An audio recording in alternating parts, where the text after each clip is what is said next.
आज हम जिस बैक्टीरिया के बारे में जानेंगे उसका नाम है सल्मोनेला।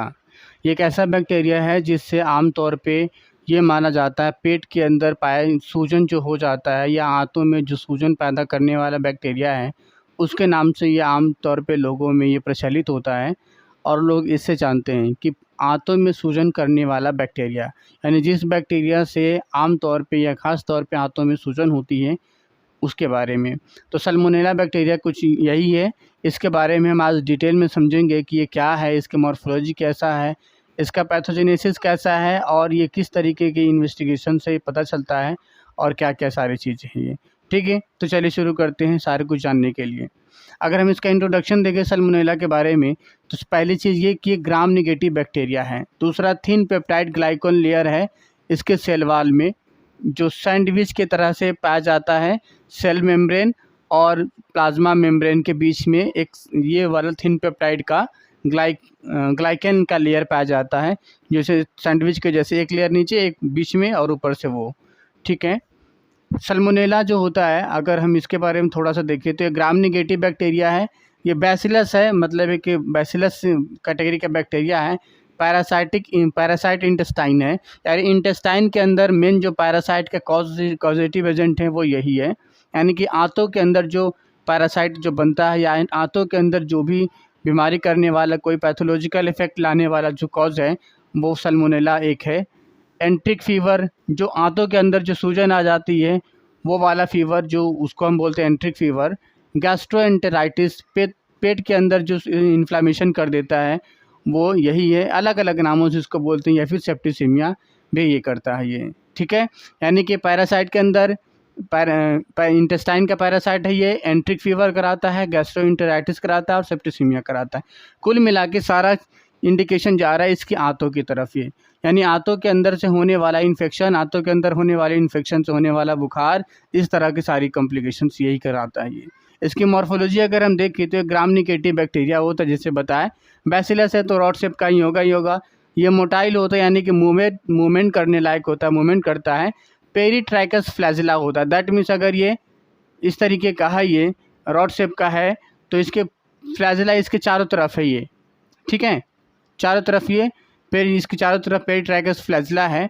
फिम्ब्रिया भी इसमें पाया जाता है इसके मूवमेंट के लिए, लेकिन इसके पास कोई स्पोर या कैप्सूल नाम का सेल वॉल के चारों तरफ ऐसा कोई स्पोर या कैप्सूल नहीं पाया जाता, ताकि वो अपने वेजिटेटिव प्रॉपर्टी करे या फिर अपना हार्श एनवायरनमेंट में अपने आप को बचा के रखें। कल्चर अगर हम इसका कराएं तो उसका किस तरह से कैरेक्टरिस्टिक्स शो करता है, ये एरोबिक नेचर का होता है, यानी कि इसको जहाँ पे कल्चर किया जाता है उसके लिए ऑक्सीजन की अवेलेबिलिटी होना बहुत ज़रूरी है, यानी ऑक्सीजन में बेहतर तरीके से ग्रो करता है। और फैकल्टेटिव अनएरोबिक भी होता है, यानी कुछ ऐसे कंडीशन पैदा कर दिया जाए तो उस एनवायरनमेंट में बिना ऑक्सीजन के भी सर्वाइव कर सकता है। इसका जो ऑप्टिमम ग्रोथ के लिए जो ऑप्टिमम पीएच की अगर बात करें तो 6 से लेकर 7 के बीच में इसका रेंज रहता है। टेम्परेचर 15 डिग्री सेल्सियस से लेकर 41 डिग्री सेल्सियस के बीच में ये ग्रो करता है। बायोकेमिकल रिएक्शंस देखिए किसके साथ रिएक्ट करता है, तो ये फर्मेंट करता है। देखिए ये भी फर्मेंटेशन रिएक्शन करता है, ग्लूकोज का, मैनिटोल का, माल्टोज का, ये सारे कुछ कार्बोहाइड्रेट का डेरिवेटिव है और इसको फर्मेंट करके ये एसिड प्रोड्यूस करता है और साथ में गैस भी बनाता है ये। ठीक है, इस बात का ध्यान रखिए। इससे पहले हमने इकोलाई में पढ़ा था, वो भी गैस बनाता है और ये बैक्टीरिया भी गैस बनाता है। इसलिए अगर किसी को पेट में मरो टाइप की होती है, एंट्रिक फीवर जिसको टाइफाइड वगैरह ऐसे कुछ केसेस बोलते हैं, तो उसमें मरो टाइप का होता है, किसी किसी में गैस भी बनती है।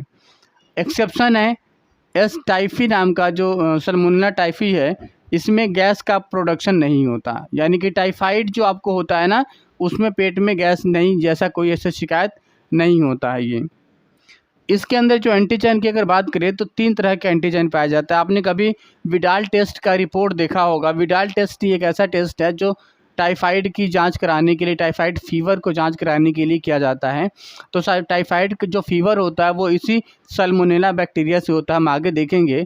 तो उसके अंदर क्या होता है, आप रिपोर्ट देखेंगे तो 3 चीज़ें आपको नज़र आता है। अलग अलग एंटीजन का टाइटर रहता है, डाइल्यूशन का टाइटर रहता है, 1:160, 1:180, इस तरीके से 140 ऐसे रहता है। तो टाइफी वो, टाइफी ऐसे लिखा रहेगा, टाइफी वो, typhi H, typhi V I. Okay, यानी दैट मीन्स टाइफी 6। तो इसमें इस तरह से इसमें 3 तरह के एंटीजन पाए जाते हैं। जो पहला वाला एंटीजन है उसका नाम है टाइप एंटीजन एच, दूसरे का नाम है एंटीजन ओ, और तीसरे का नाम है एंटीजन वी आई या एंटीजन 6।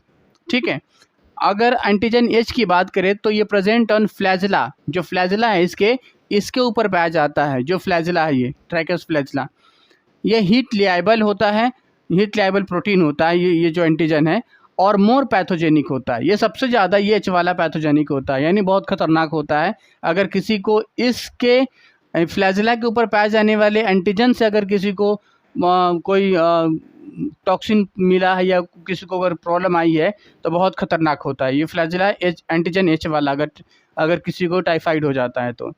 दूसरा, अगर एंटीजन ओ से होता है तो ओ क्या होता है, उसके अंदर जो केमिकल पाया जाता है इस एंटीजन के अंदर फॉस्फोलिपिड प्रोटीन होता है ये में, ठीक है, और ये सेल वाल के ऊपर पाया जाता है, और ये लेस पैथोजेनिक होता है as compared to antigen H. तो आमतौर पे जो लोगों को टाइफाइड फीवर होता है वो एंटीजन उसमें ओ पाया जाता है, एंटीजन एच किसी किसी में पाया जाता है। अगर किसी को एंटीजन एच हो जाता है तो बहुत सीवियर कंडीशन में पहुंचा देता है, इंटरनल हीमोरेज भी करा देता है, एंट्रिक हीमोरेज भी करा देता है, परफोरेशन भी करा देता है।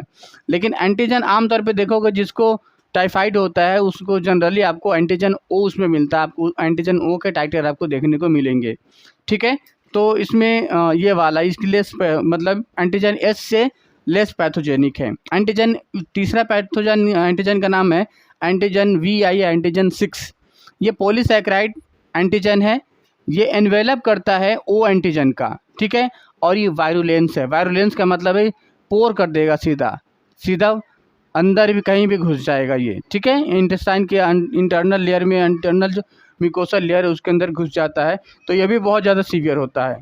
यानी कि एंटीजन ओ है ये केवल मिल्ड सीवियर है, इसके अलावा एंटीजन एच और एंटीजन वी आई ये दोनों बहुत सीवियर होते हैं। एंटीजन वी आई या दैट मीन 6 ये तो बहुत ज़्यादा वायरुलेंस है, और जो एच है वो तो पैथोजेनिक बहुत ज़्यादा ही है। तो ये दोनों अगर होता है तो नुकसान ज़्यादा होता है, ओ में कम होता है, और आमतौर पर लोगों को ओ ही होता है, किसी किसी को रेयर केसेस में ये एच या वी आई होते हैं। अगर हम इसके पैथोजेनेसिस की बात करें कि इसका पैथोजेनेसिस किस तरह से होता है, तो इसका एस टाइफी, जो एस टाइफी होता है वो टाइफाइड फीवर कॉज करता है, हम सबको मालूम है, यानी सैल्मोनेला टाइफी। अब टाइफाइड आर वाटर या मिल्क या फूड बॉर्न डिजीज होता है, यानी कि जो टाइफाइड होता है या तो वाटर से या मिल्क से या फिर फूड के कारण होता है, इससे ये डिजीज होता है। और कैसे होता है, source of infection is in a patient या carrier who continue to shed typhoid bacilli infected for long time. इसका मतलब क्या है, इसका मतलब ये है कि या तो कोई इन्फेक्टेड पर्सन हो टाइफाइड से, या फिर एक ऐसा पर्सन जो उसका कैरियर हो, यानी उसके अंदर हो लेकिन अब उसके अंदर शो नहीं कर रहा वो डिजीज़, वो बाद में उसके अंदर शो करे, उसके अंदर वो है, और उसके इंटेस्टाइन के अंदर लंबे समय से वो सल्मोनेला नाम का जो बैक्टीरिया है वो रह रहा हो, और फिर उसके फीसिस के से वो ट्रांसमिट होकर फूड के थ्रू, वाटर के थ्रू एक पर्सन से दूसरे पर्सन में चला जा सकता है ये, ठीक है, लंबे समय से रहने से। तो इस तरह से इसका पैथोजेनेसिस ऐसे होता है। अगर हम इसके थोड़ा सा एक वायरुलेंस दूसरा एक टाइप के अगर देखें तो ये जो सल्मोनेला है, तो सल्मोनेला का भी एक और सब वेरिएंट होता है जिसको हम टाइफी के नाम से बोलते हैं, तो इसको एस टाइफी बोलते हैं। ये एस टाइफी ये सल्मोनेला का ही सब वेरिएंट पाया जाता है, और ये फर्दर दो तरह का होता है, ए और बी। ये दोनों पैराटाइफॉइड ये एंट्रिक फीवर कॉज करती है, यानी कि आंतों के अंदर जो बुखार हो जाता है, आंतों में सूजन हो जाता है, दैट मीन्स गैस्ट्रोएंटेराइटिस हो जाता है। तो गैस्ट्रोएंटेराइटिस ये पैराटाइफी के कारण होता है, उसमें भी पैराटाइफी बी के कारण मोस्ट होता है, ठीक है। तो टाइफाइड फीवर थोड़ा अलग है, और ये सल्मोनेला पैराटाइफाइड है ये थोड़ा अलग है। गैस्ट्रोएंटेराइटिस अगर हो रहा है, एंट्रिक फीवर हो रहा है, दैट मीन्स उसमें पैराटाइफी है, और टाइफाइड फीवर है तो उसमें आपका सल्मोनेला टाइफी है ये। इसकी लेबोरेटरी अगर आप इन्वेस्टिगेशन कराएंगे तो इसमें आप देखेंगे कि न्यूट्रोफिल्स बढ़ा रहेगा थोड़ा बहुत, लेकिन इसमें WBC का अगर आप काउंट करेंगे, TLC का काउंट करेंगे तो काफ़ी ज़्यादा डाउन मिलेगा, यानी कि आपका ल्यूकोपीनिया का केसेस इसमें मिलेंगे आपको देखने के लिए। आमतौर पे जितने भी बैक्टीरिया का केसेस होता है, अगर आप सीबीसी का रिपोर्ट देखेंगे तो उसमें न्यूट्रोफिल्स बढ़ा हुआ रहेगा, टीएलसी लेवल बढ़ा हुआ रहेगा। लेकिन टाइफाइड के केस में यही है कि न्यूट्रोफिल्स थोड़ा बहुत बढ़ा हुआ नज़र आएगा, लेकिन जो डब्ल्यूबीसी का काउंट है वो बहुत डाउन हो जाता है, यानी कि टीएलसी का लेवल डाउन मिलेगा आपको, यानी ल्यूकोपीनिया इसमें देखने को मिलेगा। लेकिन बैक्टीरियल के केसेस में ऐसा होता नहीं है, ये एक्सेप्शनल केसेस है ये। दूसरा चीज़ क्या देखने को मिलेगा, मोनोसाइटोसिस, यानी मोनोसाइट्स है वो मोनोसाइट आपको बढ़े हुए मिलेंगे।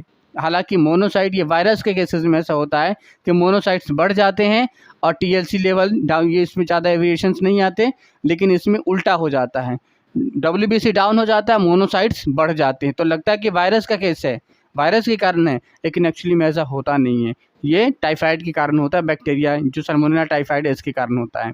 अगर हम इसमें जांच की बात करें तो कौन कौन सी कराते हैं, जनरल इसमें विडाल टेस्ट कराते हैं। विडाल टेस्ट के अलावा भी आप चाहें तो इसका कल्चर करा सकते हैं। अगर आप कल्चर कराना चाहें स्पेसिफिक वो सब वेरिएंट देखने के लिए कि सीरम सल्मोनेला पायराटाइफिड है या सल्मोनेला टाइफी है, ये देखने के लिए आप इसका कल्चर करा लें, और नहीं तो आप ये विडाल टेस्ट है उससे नॉर्मली पता चल ही जाता है ये। अगर कल्चर कराना चाहते हैं आप, तो कल्चर कराने के लिए क्या क्या स्पेसिमेंस लेंगे, तो आप इसमें यूरिन इसका ले सकते हैं, फीसेस ले सकते हैं, ब्लड ले सकते हैं या सीएसए फ्लूइड ले सकते हैं। आमतौर पर जो लोग यूज़ करते हैं वो ब्लड लेते हैं या फिर फीसेस लेते हैं।